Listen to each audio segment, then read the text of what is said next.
नमस्कार। वैसे तो महिलाओं की स्थिति पर, फेमिनिज़्म पर बहुत सारे लेखकों ने बहुत कुछ लिखा है। लेकिन जिस तरह से प्रेमचंद ने लिखा है, वैसा शायद ही किसी और ने लिखा है। उन्होंने समाज के हर वर्ग की महिलाओं पर, उनके जो मनोभाव हैं, उस पर बहुत अच्छे से लिखा है और कैसे उन पे समय-समय पर परिवर्तन होते रहते हैं, इस पर भी उन्होंने प्रकाश डाला है। ऐसी एक कहानी है शांति, जो मैं आज आपके सामने लेकर आया हूँ। तो शुरू करते हैं। शांति। जब मैं ससुराल आई तो बिल्कुल फूहड़ थी। न पहनने ओढ़ने का सलीका, न बातचीत करने का ढंग। सिर उठाकर किसी से बातचीत न कर सकती थी। आंखें अपने आप झपक जाती थी। किसी के सामने जाते शर्म आती। स्त्रियों तक के सामने बिना घूंघट के झिझक होती थी। मैं कुछ हिंदी पढ़ी हुई थी, पर उपन्यास, नाटक आदि के पढ़ने में आनंद न आता था। फुर्सत मिलने पर रामायण पढ़ती। उसमें मेरा मन बहुत लगता था। मैं उसे मनुष्यकृत नहीं समझती थी। मुझे पूरा पूरा विश्वास था कि उसे किसी देवता ने स्वयं रचा होगा। मैं मनुष्यों को इतना बुद्धिमान और सहृदय नहीं समझती थी। मैं दिन भर घर का कोई ना कोई काम करती रहती और कोई काम न रहता तो चरखे पर सूत काटती। अपनी बूढ़ी सास से थर थर कांपती थी।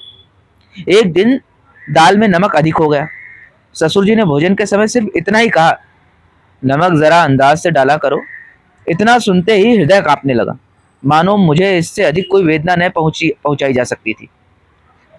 लेकिन मेरा यह फुहड़पन मेरे पतिदेव को पसंद न आता था। वो वकील थे। उन्होंने शिक्षा की ऊंची से ऊंची डिग्रियां पाई थी। वो मुझ पर प्रेम अवश्य करते थे, पर उस प्रेम में दया की मात्रा अधिक होती थी। स्त्रियों के रहन सहन और शिक्षा के संबंध में उनके विचार बहुत ही उदार थे। वो मुझे उन विचारों से बहुत नीचे देखकर कदाचित मन ही मन खिन्न होते थे, परंतु उसमें मेरा कोई अपराध न देखकर हमारे रस्म रिवाज पर झुंझलाते थे। उन्हें मेरे साथ बैठकर बातचीत करने में जरा आनंद आता था। सोने आते तो कोई न कोई अंग्रेजी पुस्तक साथ लाते और नींद न आने तक पढ़ा करते थे। जो कभी मैं पूछ बैठती कि क्या पढ़ते हो, तो मेरी और करुण दृष्टि से देखकर उत्तर देते, तो मैं क्या बतलाऊं, यह ऑस्कर वाइल्ड की सर्वश्रेष्ठ रचना है। मैं अपनी अयोग्यता पर लज्जित थी, अपने को धिक्कारती। मैं ऐसे विद्वान पुरुष के योग्य नहीं हूं। मुझे तो किसी उज्जड़ के घर पढ़ना था। बाबूजी मुझे निरादर की दृष्टि से नहीं देखते थे। यही मेरे लिए सौभाग्य की बात थी। एक दिन संध्या समय में रामायण पढ़ रही थी। भरत जी रामचंद्र जी की खोज में निकले थे। उनका करुण विलाप पढ़कर मेरा हृदय गदगद हो रहा था। नेत्रों से अश्रुधारा बह रही थी। हृदय उमड़ आता था। सहसा पतिदेव कमरे में आए। मैंने पुस्तक तुरंत बंद कर दी। उनके सामने मैं अपने फुहड़पन को भरसक प्रकट न होने देती थी, लेकिन उन्होंने पुस्तक देख ली और पूछा, रामायण है ना? मैंने अपराधियों की भांति सिर झुकाकर कहा, हाँ सर, जरा देख रही थी। पतिदेव ने कहा, इसमें शक नहीं कि पुस्तक बहुत ही अच्छी है, भावों से भरी हुई है, लेकिन इसमें मानव चरित्र वैसी खूबी से नहीं दिखाया गया जैसे अंग्रेज या फ्रांसीसी लेखक दिखलाते हैं। तुम्हारी समझ में तो ना आएगा, लेकिन कहने में क्या हर्ज है। यूरोप में आजकल स्वाभाविकता यानी कि रियलिज्म का जमाना है। वे लोग मनोभावों के उत्थान और पतन का ऐसा वास्तविक वर्णन करते हैं कि पढ़कर आश्चर्य होता है। हमारे यहाँ कवियों को पग पग पर धर्म तथा नीति का ध्यान रखना पड़ता है, इसलिए कभी कभी उनके भावों में अस्वाभाविकता आ जाती है, और यही त्रुटि तुलसीदास में भी। मेरी समझ में उस समय कुछ भी ना आया। बोली, मेरे लिए तो यही बहुत है, अंग्रेजी पुस्तकें कैसे समझ सकूं। पतिदेव ने कहा, कोई कठिन बात नहीं, 1 घंटे भी रोज पढ़ो तो थोड़े ही समय में काफी योग्यता प्राप्त कर सकती। पर तुमने तो मानो मेरी बातें न मानने की सौगंध ही खा ली। कितना समझाया कि मुझसे शर्म करने की आवश्यकता नहीं, तुम्हारे ऊपर कुछ असर न पड़ता। कितना कहता हूं कि जरा सफाई से रहा करो। परमात्मा सुंदरता देता है तो चाहता है कि उसका श्रृंगार भी होता रहे, लेकिन जान पड़ता है तुम्हारी दृष्टि में उसका कुछ भी मूल्य नहीं। या शायद तुम समझती हो कि मेरे जैसे कुरूप मनुष्य के लिए तुम चाहे जैसे भी रहो, आवश्यकता से अधिक अच्छी हो। ये अत्याचार मेरे ऊपर है। तुम मुझे ठोक पीट कर वैराग्य सिखाना चाहती। जब मैं दिन रात मेहनत करके कमाता हूँ तो स्वभावतः मेरी ये इच्छा होती है कि द्रव्य यानी पैसे का सबसे उत्तम व्यय हो, परंतु तुम्हारा फुहड़पन और पुराने विचार मेरे सारे परिश्रम पर पानी फेर देते हैं। स्त्रियां केवल भोजन बनाने, बच्चे पालने, पति की सेवा करने और एकादशी व्रत रखने के लिए नहीं है। उनके जीवन का लक्ष्य इससे बहुत ऊंचा है। वे मनुष्यों के समस्त सामाजिक और मानसिक विषयों में समान रूप से भाग लेने की अधिकारिणी है। उन्हें भी मनुष्यों की भांति स्वतंत्र रहने का अधिकार प्राप्त है। मुझे तुम्हारी ये बंदी दशा देखकर बड़ा कष्ट होता है। स्त्री पुरुष की अर्धांगिनी मानी गई है, लेकिन तुम मेरी मानसिक या सामाजिक किसी आवश्यकता को पूरा नहीं कर सकती। मेरा और तुम्हारा धर्म अलग, आचार विचार अलग, आमोद प्रमोद के विषय अलग। जीवन के किसी कार्य में मुझे तुमसे किसी प्रकार की सहायता नहीं मिल सकती। तुम स्वयं विचार कर सकती हो कि ऐसी दशा में मेरी जिंदगी कैसी बुरी तरह कट रही। पतिदेव का कहना बिल्कुल यथार्थ था। मैं उनके गले में एक जंजीर की भांति पड़ी हुई थी। उस दिन से मैंने उन्हीं के कहे अनुसार चलने की दृढ़ प्रतिज्ञा कर ली। अपने देवता को किस भांति अप्रसन्न करती। ये तो कैसे कहूं कि मुझे पहनने ओढ़ने से प्रेम न था और उतना ही था जितना दूसरी स्त्रियों को होता है। जब बालक और वृद्ध तक श्रृंगार पसंद करते हैं तो मैं तो युवती ठहरी। मन भीतर ही भीतर मचल कर रह जाता था। मेरे मायके में मोटा खाने और मोटा पहनने की चाल थी। मेरी माँ और दादी हाथों से सूत काटती थी और जुलाहे से उसी सूत के कपड़े बुनवा लिए जाते थे। बाहर से बहुत कम कपड़े आते थे। मैं जरा महीन कपड़ा पहनना चाहती या श्रृंगार में रुचि दिखाती तो अम्मा फौरन टोकती और समझाती कि बहुत बनाव श्रृंगार भले घर की लड़की को शोभा नहीं देता, ऐसी आदत अच्छी नहीं। यदि कभी वो मुझे दर्पण के सामने देख लेती तो झिड़कने लगती। परंतु जब पतिदेव की जिद से मेरी ये झिझक जाती रही, मेरी सास और नंदे मेरे बनाव श्रृंगार पर नाक बहुत सिकोड़ती, पर मुझे अब उनकी परवाह न थी। पतिदेव की प्रेम परिपूर्ण दृष्टि के लिए मैं झिड़कियां भी सह सकती थी। अब उनके और मेरे विचारों में समानता आती जाती थी। वो अधिक प्रसन्नचित्त जान पड़ते थे। वो मेरे लिए फैशनेबल साड़ियां, सुंदर जैकेटें, चमकते हुए जूते और कामदार स्लीपरें लाया करते। मैं इन वस्तुओं को धारण कर किसी के सामने नहीं निकलती।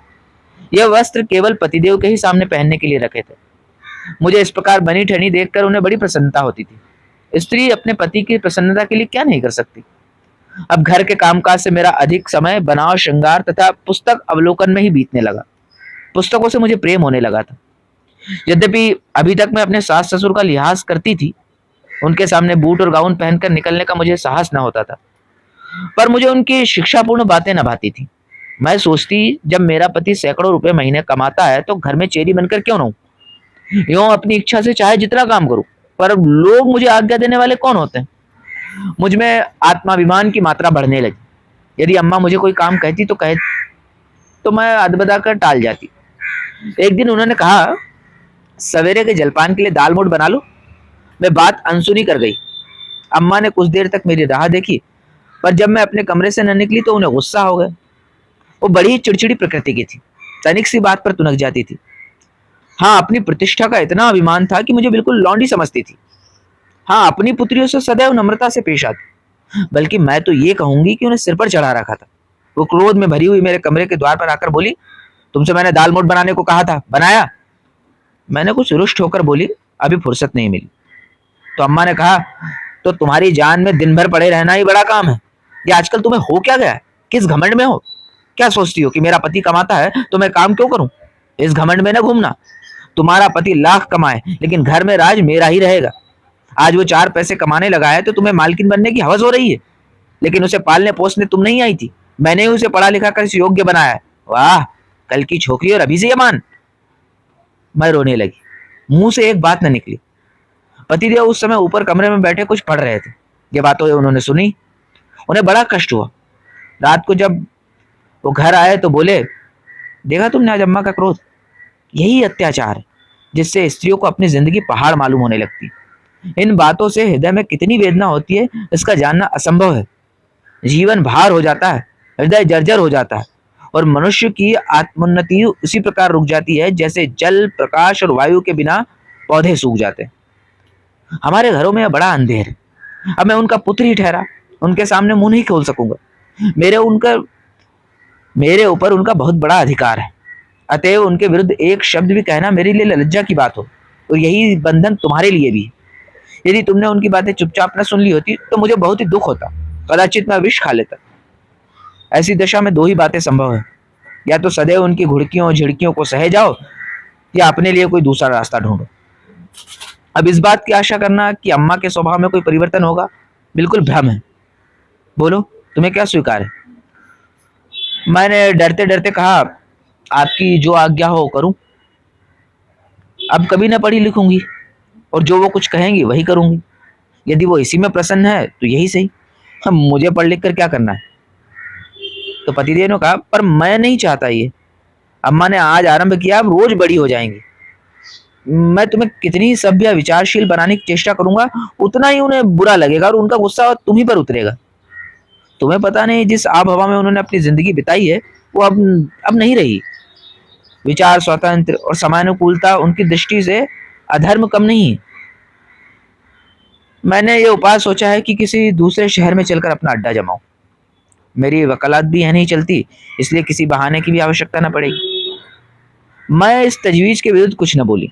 यद्यपि मुझे अकेले रहने में भय लगता था, तथापि वहां स्वतंत्र रहने की आशा से मन को प्रफुल्लित कर दिया।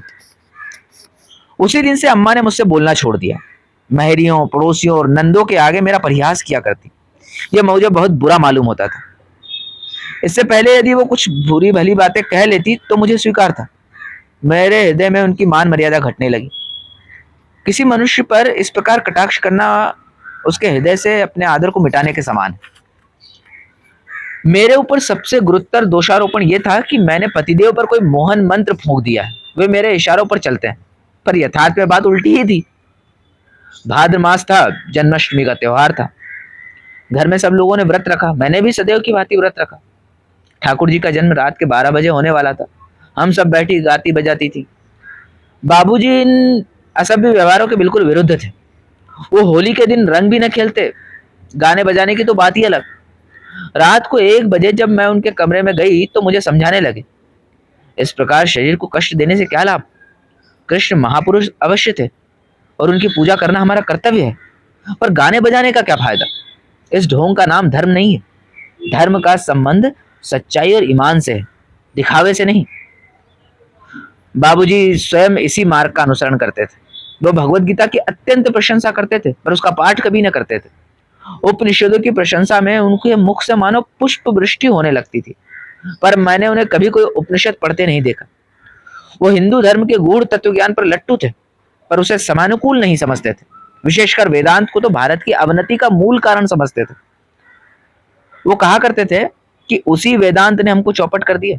हम दुनिया के पदार्थों को तुच्छ समझने लगे, जिसका फल अब भुगत रहे हैं। अब उन्नति का समय है, चुपचाप बैठे रहने से निर्वाह नहीं। संतोष ने ही भारत को गारत कर दिया। उस समय उनको उत्तर देने की शक्ति मुझ में कहाँ थी। हाँ, अब जान पड़ता है कि वो यूरोपियन सभ्यता के चक्कर में पड़े हुए थे। अब वो स्वयं ऐसी बातें नहीं करते। वो जोश अब ठंडा हो चला है। इसके कुछ दिन बाद हम इलाहाबाद चले गए। पतिदेव ने पहले ही 1-2 मंजिला मकान ले रखा था, सब तरह से सजा सजाया। हमारे यहाँ 5 नौकर थे, 2 स्त्रियां, 2 पुरुष और 1 महाराज। अब मैं घर के कुल कामकाज से छुट्टी पा गई। कभी जी घबराता तो कोई उपन्यास लेकर पढ़ने लगती। यहाँ फूल और पीतल के बर्तन बहुत कम थे। चीनी की रकाबियां और प्याले अलमारियों में सजे रखे थे। भोजन मेज पर आता था। बाबूजी बड़े चाव से भोजन करते। मुझे पहले कुछ शर्म आती थी, लेकिन धीरे धीरे मैं भी मेज पर ही भोजन करने लगी। हमारे पास एक सुंदर टमटम भी थी। अब हम पैदल बिल्कुल न चलते। किसी से मिलने 10 पग भी जाना होता तो गाड़ी तैयार कराई जाती। पतिदेव कहते, यही फैशन है। पतिदेव की आमदनी अभी बहुत कम थी, भली भांति खर्च भी न चलता था। कभी कभी उन्हें चिंताकुल देखती तो समझती कि जब आय इतनी कम है तो व्यय इतना क्यों बढ़ा रखा है। कोई छोटा सा मकान ले लो, 2 नौकरों से भी काम चल सकता है। लेकिन पतिदेव मेरी बातों पर हंस देते और कहते, मैं अपनी दरिद्रता का ढिंढोरा अपने आप क्यों पीटूं? दरिद्रता प्रकट करना दरिद्र होने से अधिक दुखदायी होता है। भूल जाओ कि हम लोग निर्धन हैं, फिर लक्ष्मी हमारे पास दौड़ी आएगी। खर्च बढ़ना, आवश्यकताओं का अधिक होना ही द्रव्योपार्जन की पहली सीढ़ी। इससे हमारी गुप्त शक्तियां विकसित हो जाती और हम उन कष्टों को झेलते हुए आगे पग धरने के योग्य होते। संतोष दरिद्रता का दूसरा नाम है। अस्तु हम लोगों का खर्च दिन ब दिन बढ़ता ही जाता था। हम लोग सप्ताह में 3 बार थिएटर जरूर देखने जाते। सप्ताह में 1 बार मित्रों को भोज अवश्य ही दिया जाता। अब मुझे सूझने लगा कि जीवन का लक्ष्य सुख भोग ही है। ईश्वर को हमारी उपासना की इच्छा नहीं है। उसने हमको उत्तम वस्तुएं भोगने के लिए ही दी हैं। उनको भोगना ही उसकी सर्वोत्तम आराधना है। एक ईसाई लेडी मुझे पढ़ाने या गाना सिखाने लगी। घर में एक पियानो भी आ गया। इन्हीं आनंदों में फंसकर मैं रामायण और भक्तमाल को भूल गई। ये पुस्तकें मुझे अप्रिय लगने लगी। देवताओं से विश्वास उठ गया। धीरे धीरे यहाँ के बड़े लोगों से स्नेह और संबंध बढ़ने लगा। ये एक बिल्कुल नई सोसाइटी थी। इसके रहन सहन, आहार व्यवहार और आचार विचार मेरे लिए सर्वथा अनोखे थे। मैं इस सोसाइटी में ऐसी जान पड़ती जैसे मोरों में कौवा। इन लेडियों की बातचीत कभी थिएटर और घुड़दौड़ के विषय में होती, कभी टेनिस, समाचार पत्रों और अच्छे अच्छे लेखकों के लेखों पर। उनके चातुर्य, बुद्धि की तीव्रता, फुर्ती और चपलता पर मुझे अचंभा होता। ऐसा मालूम होता कि वे ज्ञान और प्रकाश की पुतलियां हैं। वे बिना घूंघट बाहर निकलती। मैं उनके साहस पर चकित रह जाती। वे मुझे भी कभी कभी अपने साथ ले जाने की चेष्टा करती, लेकिन मैं लज्जावश न जा सकती। मैं उन लेडियों को कभी उदास या चिंतित न पाती। मिस्टर दास बहुत बीमार थे, परंतु मिसेस दास के माथे पर चिंता का एक चिन्ह तक न था। मिसेस बागड़ी नैनीताल में तपेदिक का इलाज करा रहे थे, पर मिसेस बागड़ी नित्य टेनिस खेलने जाती थी। इस अवस्था में मेरी क्या दशा होती मैं ही जानती हूँ। इन लेडियों के रीति नीति ने एक आकर्षण शक्ति थी जो मुझे खींचे लिए चली जाती थी। मैं उन्हें सदैव आमोद प्रमोद के लिए उत्सुक देखती और मेरा भी जी चाहता कि उन्हीं की भांति मैं भी निसंकोच हो जाती। उनका अंग्रेजी वार्तालाप सुन मुझे मालूम होता था कि ये देवियां हैं। मैं अपनी इन त्रुटियों की पूर्ति के लिए प्रयत्न किया करती थी। इस बीच में मुझे खेदजनक अनुभव होने लगा। यद्यपि पतिदेव पहले से मेरा अधिक आदर करते, मुझे सदैव डियर डार्लिंग आदि पुकारते थे, तथापि मुझे उनकी बातों में एक प्रकार की बनावट मालूम होती थी। ऐसा प्रतीत होता मानो ये बातें उनके हृदय से नहीं, केवल मुख से निकलती।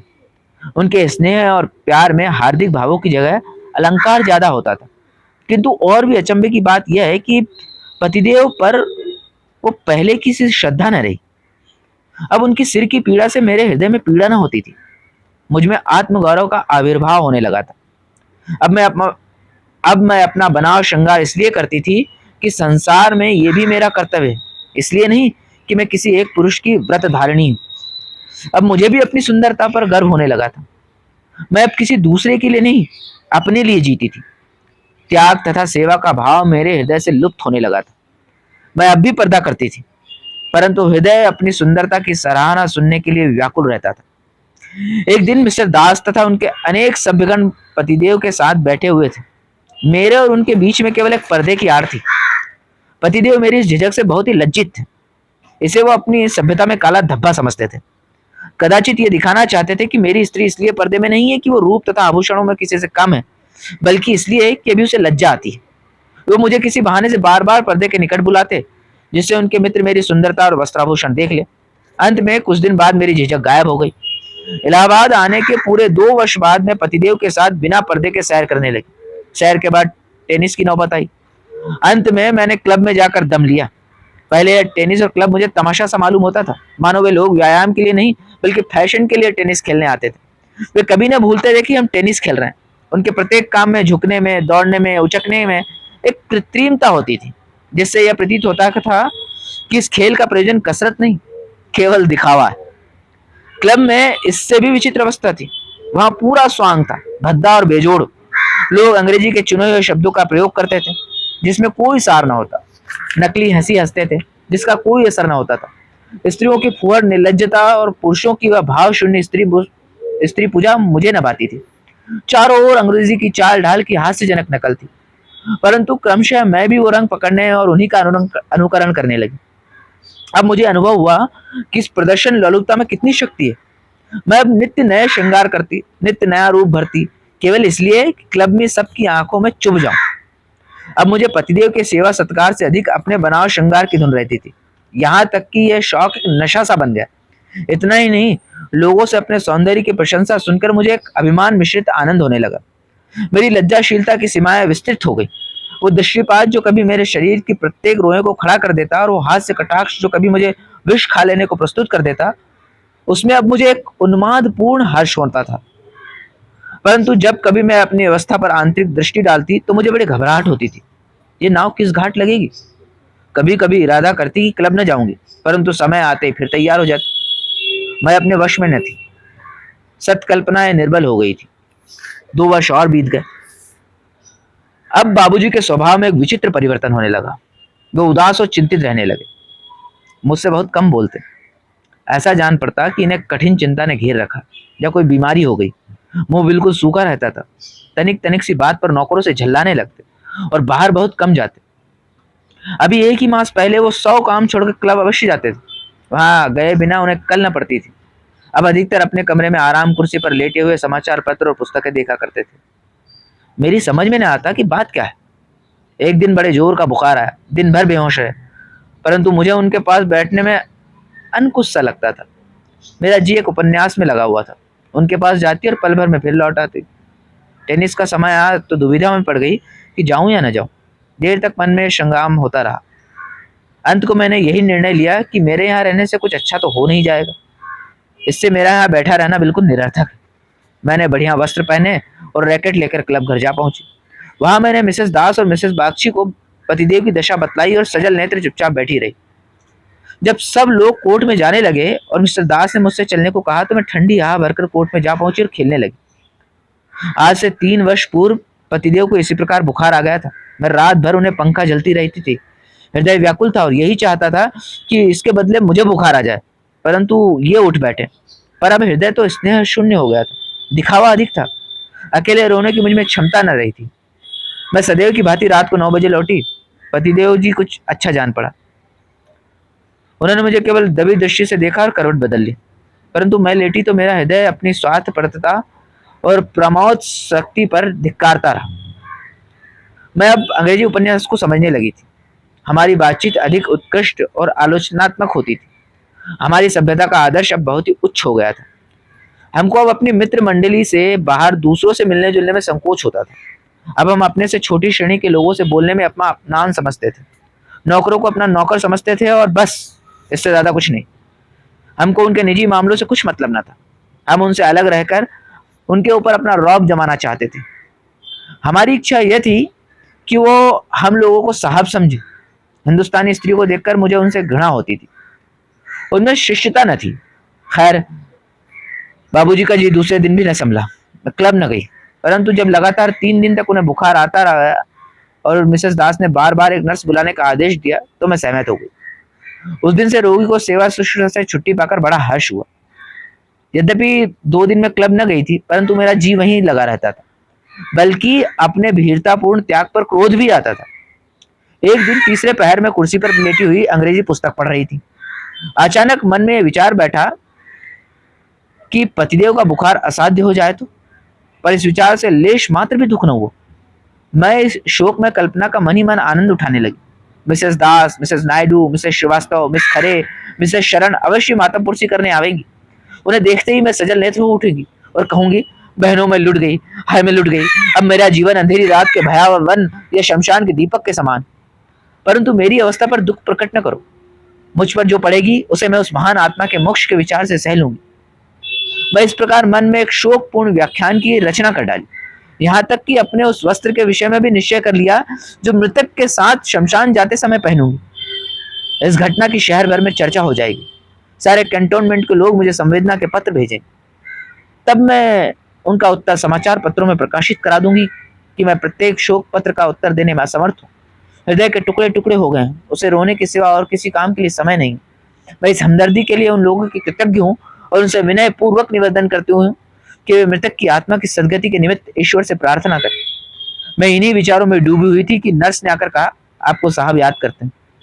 ये मेरे क्लब जाने का समय था। मुझे उसका बुलाना आखर गया, लेकिन 1 मास हो गए।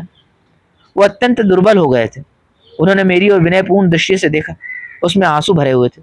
मुझे उन पर दया आई। बैठ गई और ढांढस देते हुए बोली, क्या करूं, कोई दूसरा डॉक्टर बुलाऊं? पतिदेव आंखें नीचे करके अत्यंत करुण भाव से बोले, यहाँ कभी नहीं अच्छा हो सकता। मुझे अम्मा के पास पहुंचा दो। मैंने कहा, क्या आप समझते हैं कि वहां आपकी चिकित्सा अच्छे से होगी? पतिदेव बोले, क्या जाने क्यों मेरी जी अम्मा के दर्शनों को लालायित हो रहा है। मुझे मालूम होता है कि मैं वहां बिना दवा दर्पण के भी अच्छा हो जाऊंगा। मैंने कहा, यह आपका केवल विचार मात्र है। पतिदेव ने कहा, शायद ऐसा ही हो, लेकिन मेरी विनय स्वीकार करो। मैं इस रोग से नहीं, इस जीवन से ही दुखित हूँ। मैंने अचरज से उनकी ओर देखा। पतिदेव फिर बोले, हाँ, इस जिंदगी से तंग आ गया हूँ। मैं अब समझ रहा हूँ, मैं जिस स्वच्छ लहराते हुए निर्मल जल की ओर दौड़ा जा रहा था वो मरुभूमि है। मैं इस प्रकार जीवन के बाहरी रूप पर लट्टू हो रहा था, परंतु अब मुझे उसके आंतरिक अवस्थाओं का बोध हो रहा है। इन 4 वर्षों में मैंने इस उपवन में खूब भ्रमण किया और उसे आदि से अंत तक कंटक में पाया। यहाँ न तो हृदय की शांति है, न आत्मिक आनंद। यहाँ एक उन्मत्त, अशांतिमय, स्वार्थपूर्ण, विलासयुक्त जीवन है। यहाँ न नीति है, न धर्म, न सहानुभूति, न सहृदयता। परमात्मा के लिए मुझे इस अग्नि से बचाओ। यदि और कोई उपाय न हो तो अम्मा को एक पत्र लिख दो, वो अवश्य यहाँ आवेंगी। अपने अभागे पुत्र का दुख उनसे न देखा जाएगा। उन्हें सोसाइटी की हवा अभी नहीं लगी, वो आवेंगी। उनकी वह उनकी वो ममतापूर्ण दृष्टि, वो स्नेहपूर्ण सुश्रा मेरे लिए 100 औषधियों का काम करेगी। उनके मुख पर वो ज्योति प्रकाशमान होगी जिसके लिए मेरे नेत्र तरस रहे हैं। उनके हृदय में स्नेह है, विश्वास है। यदि उनके गोद में मैं मर भी जाऊं तो मेरी आत्मा को शांति मिलेगी। मैं समझी कि ये बुखार की बकबक है। नर्स ने कहा, जरा जरा इनका टेम्परेचर तो लो, मैं भी डॉक्टर के पास जाती हूँ। मेरा हृदय एक अज्ञात भय से कांपने लगा। नर्स ने थर्मामीटर निकाला, परंतु जो ही बाबूजी के समीप गई, उन्होंने उसके हाथ से यंत्र छीन कर पृथ्वी पर पटक दिए। उसके टुकड़े टुकड़े हो गए। फिर मेरी ओर एक अवहेलनापूर्ण दृष्टि से देखकर कहा, साफ साफ क्यों नहीं कहती हो कि मैं क्लब घर जाती हूँ, जिसके लिए तुमने वस्त्र धारण की है और गाउन पहनी। खैर, उधर घूमती हुई यदि डॉक्टर के पास जाओ तो कह देना कि यह टेम्परेचर उस बिंदु तक पहुंच गया है जहां आग लग जाती है। मैं और भी अधिक भयभीत हो गई। हृदय में एक करुण चिंता का संचार होने लगा। गला भर गया। पतिदेव ने नेत्र मूंद लिए थे और उसकी सांस वेग से चल रही थी। मैं द्वार की ओर चली गई कि किसी डॉक्टर के पास भेजो। यह फटकार सुनकर स्वयं कैसे जाती। इतने में बाबूजी उठ बैठे और विनीत भाव से बोले, श्यामा, मैं तुमसे कुछ कहना चाहता हूँ। बात 2 सप्ताह से मन में थी, पर साहस न हुआ। आज मैंने निश्चय कर लिया है कि कह ही डालूं। मैं मैं अब फिर अपने घर जाकर वही पहले की सी जिंदगी बिताना चाहता हूँ। मुझे अब इस जीवन से घृणा हो गई और यही मेरी बीमारी का मुख्य कारण है। मुझे शारीरिक नहीं, मानसिक कष्ट। मैं फिर तुम्हें वही पहले की सी सलज, नीचा सिर रख ले चलते वाली, पूजा करने वाली, रामायण पढ़ने वाली, घर का काम काज वाली, चरखा काटने वाली, ईश्वर से डरने वाली, पति श्रद्धा से परिपूर्ण स्त्री देखना चाहता हूँ। मैं विश्वास करता हूँ तुम मुझे निराश न करोगी। तुमका 16 आना अपनी बनाना और 16 आने तुम्हारा बनना चाहता हूँ। मैं अब समझ गया हूँ कि उसी सादे पवित्र जीवन में वास्तविक सुख है। बोलो, स्वीकार है? तुमने सदैव मेरी आज्ञाओं का पालन किया है, इससे मैं निराश न करना, नहीं तो इस कष्ट और शोक का न जाने कितना भयंकर परिणाम। मैं सहसा कोई उत्तर न दे सकी। मन में सोचने लगी, इस स्वतंत्र जीवन में कितना सुख था। ये मुझे वहां कहाँ? क्या इतने दिन स्वतंत्र वायु में विचरण करने के पश्चात फिर उसे पिंजड़े में जाऊं, वही लौंडी बनकर रहूं? क्यों इन्होंने मुझे वर्षों स्वतंत्रता का पाठ पढ़ाया, वर्षों देवताओं की, रामायण की, पूजा पाठ की, व्रत उपवास की बुराई की, हंसी उड़ाई। अब जब मैं उन बातों को भूल गई, उन्हें मिथ्या समझने लगी, तो फिर मुझे उसी अंधकूप में ढकेलना चाहते हैं। मैं तो इन्हीं की इच्छा के अनुसार चलती हूँ, फिर मेरा अपराध क्या है? लेकिन पतिदेव के मुख पर ऐसी दीनतापूर्ण विवशता थी कि मैं अस्वीकार न कर सकी।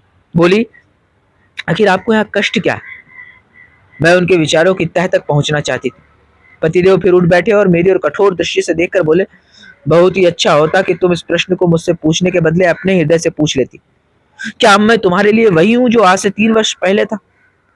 अब मैं तुमसे अब मैं तुमसे अधिक शिक्षा प्राप्त, अधिक बुद्धिमान, अधिक जानकार होकर तुम्हारे लिए वो नहीं रहा जो पहले था। तुमने चाहे इसका अनुभव न किया हो, परंतु मैं स्वयं कर रहा हूं। तो मैं कैसे अनुमान करूं कि उन्हीं भावों ने तुम्हें स्खलित न किया हो? नहीं, बल्कि प्रत्यक्ष चिन्ह दिख पड़ते हैं कि तुम्हारे हृदय पर उन भावों का और भी अधिक प्रभाव पड़ा है। तुमने अपने को ऊपरी बनाव, चुनाव और विलास के भंवर में डाल दिया है और तुम्हें उसकी लेश मात्र भी सुधी नहीं। अब मुझे पूर्ण विश्वास हो गया है कि सभ्यता, स्वेच्छाचारिता का भूत स्त्रियों के कोमल हृदय पर बड़ी सुगमता से कब्जा कर सकता है। क्या अब से 3 वर्ष पूर्व भी तुम्हें एहसास हो सकता था कि मुझे इस दशा में छोड़कर किसी पड़ोसिन के यहाँ गाने बजाने चली जाती, मैं बिछौने पर रहता और तुम किसी के घर जाकर कलोले करती? स्त्रियों का हृदय आधिक्य प्रिय होता है, परंतु इस नवीन आधिक्य के बदले मुझे वो पुराना आधिक्य कहीं ज्यादा पसंद है। उस आधिक्य का फल आत्मिक एवं शारीरिक अभ्युदय और हृदय की पवित्रता थी, पर इस आधिक्य का परिणाम है छिछोरापन, निर्लज्जता, दिखावा, स्वेच्छाचार। उस समय यदि तुम इस प्रकार मिस्टर दास के सम्मुख हंसती बोलती तो या तो मैं तुम्हें मार डालता या स्वयं विषपान कर लेता, परंतु बेहयाई ऐसे जीवन का प्रधान तत्व है। मैं सब कुछ स्वयं देखता और सहता हूँ, कदाचित सहे भी जाता यदि इस बीमारी ने मुझे सचेत न कर दिया होता। अब यदि तुम यहाँ बैठी भी रहो तो मुझे संतोष न होगा, क्योंकि मुझे विचार दुखित करता रहेगा कि तुम्हारा हृदय यहाँ नहीं।